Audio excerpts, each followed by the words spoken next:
Mesdames et messieurs, je vous remercie, vous qui avez usé de votre temps pour me suivre. Alors, ce matin, j'aimerais donc parler des indicateurs clés de performance des laboratoires de recherche universitaires. Alors, en introduction, je dirais que les laboratoires universitaires produisent des connaissances scientifiques. Et les KPI, c'est-à-dire les indicateurs de performance, les indicateurs clés de performance, permettent d'évaluer la performance et la qualité. Les évaluations influencent les financements et la visibilité scientifique. Alors, une fois de plus, c'est quoi les indicateurs clés de performance? Ce sont des mesures quantitatives ou qualitatives de performance. Ce sont des outils d'aide à la décision et d'amélioration continue. Alors, les critères SMART, c'est-à-dire que les KPI doivent être spécifiques, mesurables, réalistes, pertinents et temporellement définis. Alors, quels sont les objectifs de ces indicateurs? Il s'agit d'évaluer, dans le cas spécifique des laboratoires, la productivité scientifique, mesurer l'impact de la recherche, optimiser les ressources, renforcer la compétitivité des laboratoires.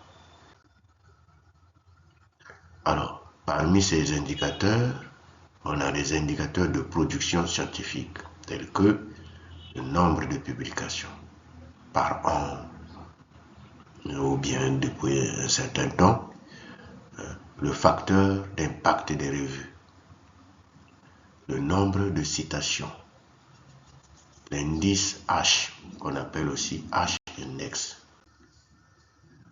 Alors, on a aussi des indicateurs de qualité scientifique, notamment l'originalité des recherches, les publications internationales, la participation aux conférences, le leadership scientifique. Alors, on a aussi également des indicateurs de financement, des subventions et financements obtenus, le taux de réussite aux appels à projets, les investissements en équipement scientifique. On a également des indicateurs de formation, nombre de doctorants encadrés, taux de soutenance des thèses, insertion professionnelle des diplômés. Alors, quel est donc l'apport, l'innovation et la valorisation? Alors, donc, les indices ici, c'est le nombre de brevets, la création des startups, le transfert de technologie, les partenariats individuels, industriels, pardon, et les partenariats industriels. On a des indices qui concernent aussi la collaboration scientifique, notamment les coopérations internationales, les publications collaboratives, la mobilité des chercheurs, la participation au réseau scientifique. Alors, des indicateurs organisationnels, c'est la gestion des ressources humaines, la gestion budgétaire, la satisfaction des chercheurs et étudiants et l'efficacité administrative.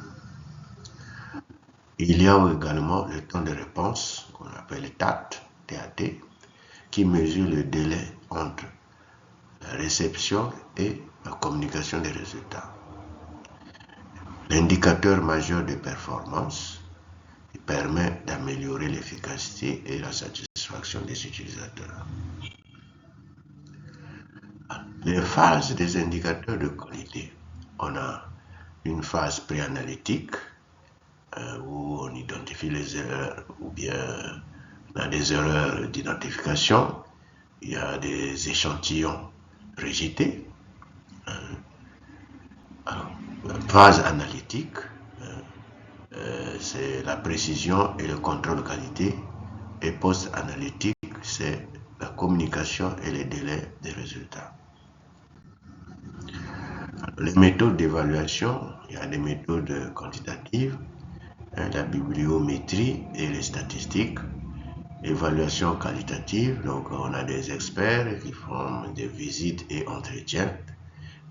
Et la combinaison des deux approches qui sont recommandées. Alors, quels sont les avantages des KPIs, c'est-à-dire les indices, les indicateurs clés de performance? On a l'amélioration de la gouvernance, la meilleure allocation des ressources, le renforcement de la visibilité scientifique, la culture d'amélioration continue. Ces KPI délimités sont aussi limités.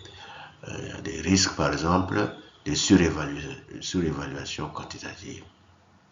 Il y a la pression excessive sur les chercheurs. Il y a les inégalités entre les disciplines.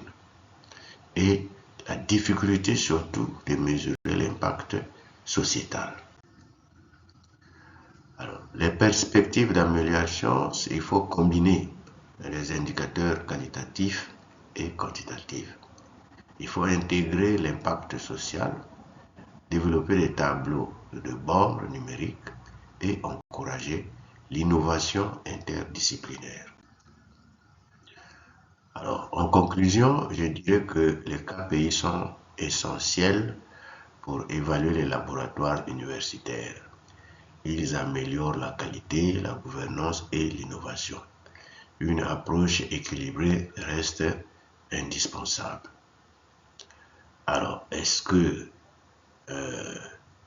votre laboratoire est évalué suivant ces indicateurs? Et donc, si vous gérez un laboratoire, si vous avez un laboratoire ou bien vous êtes responsable d'une institution, alors vous avez ici quelques éléments qui vous permettent d'apprécier un peu la qualité des laboratoires de recherche que vous avez.